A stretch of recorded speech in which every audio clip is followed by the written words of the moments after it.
ఈరోజైతే హల్వా అయితే వేసాను. ఇంకా చూస్తుంటే నాకైతే నోరు ఊరిపోతుందన్నమాట.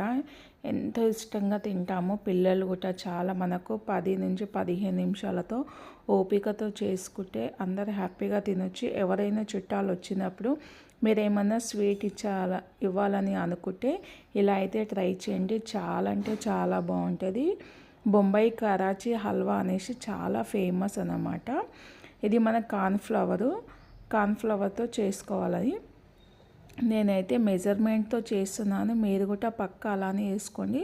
ఒక కడాయి తీసుకొని కొద్దిగంత వాటర్ పోసుకొని ఇలా మీరు ఏ గిన్నెతో మెజర్మెంట్తో తీసుకుంటారో ఆ గిన్నెతోనే వాటర్ కూడా తీసుకోవాలన్నమాట. నేనైతే ఒక చిన్న గిన్నెతో కార్న్ఫ్లవర్ తీసుకున్నాను కాబట్టి అదే గిన్నెతో 2 గిన్నెలు చక్కెర అయితే వేసుకున్నాను. ఇలాంటి ఒక చిన్న గిన్నెతో 2 గిన్నెలు చక్కెర వేసుకున్నాను. ఒక గిన్నె కార్న్ఫ్లవరు.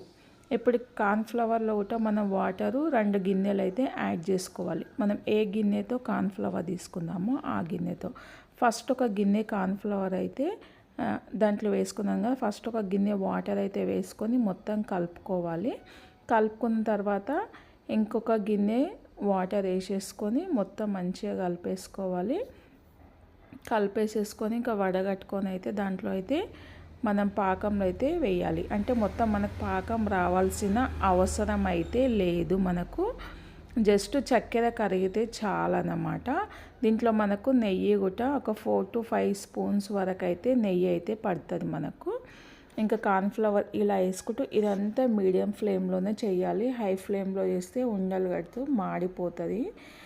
ఇలా ఇంకా కార్న్ఫ్లవర్ మొత్తం వేసేసుకొని ఇంకా మంచిగా మీడియం ఫ్లేమ్లోనే ఇలా కలుపుతూ ఉండాలి. లేదంటే ఇది ఉడుకుతుంది కదా, పక్కన పెట్టేసి వెళ్ళిపోయాము అంటే ఇంకా అంతే సంగతులు. ఇంకా అక్కడే ఉండి కొద్దిగా ఓపికతో అనేది చేసుకోవాలి. ఇలా మంచిగా కలుపుతూ ఉంటే ఇంకా అదైతే ఉడుకుతుంటుంది కదా. ఉడుకుతున్నప్పుడు చూడండి మంచిగా మనకైతే ఇలా వస్తుంటుంది. నేనైతే ఇది ట్రై చేశాను. చాలా అంటే చాలా వచ్చింది. ఎప్పుడో 4-5 ఇయర్స్ బ్యాక్ చేశాను. మళ్ళీ ఇప్పుడు చేశాను అన్నమాట. చూడండి వాటర్ అంతా ఇంకిపోయి ఈ విధంగా అయితే వచ్చింది మనకు. ఇలా వచ్చే వరకు కలుపుతూ ఉండాలి.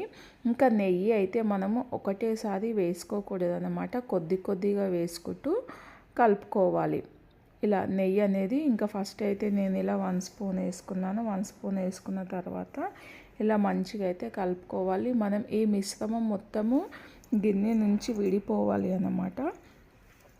మళ్ళీ ఇంకోసారి అయితే నెయ్యి అయితే యాడ్ చేసుకున్నాను. ఇంకా నెయ్యి యాడ్ చేసేసుకొని యాలకులు ఒక 4 to 5 యాలకులు అయితే దంచి అయితే దీంట్లోనే వేసుకొని ఇది బాగా కలుపుకోవాలి. కలుపుకున్న తర్వాత నేనైతే ఫుడ్ కలర్ అయితే యాడ్ చేస్తున్నాను. నేను రెడ్ కలర్ వేసుకుంటున్నాను. మీ ఇంట్లో ఏ కలర్స్ కావాలంటే ఆ కలర్ వేసుకోండి.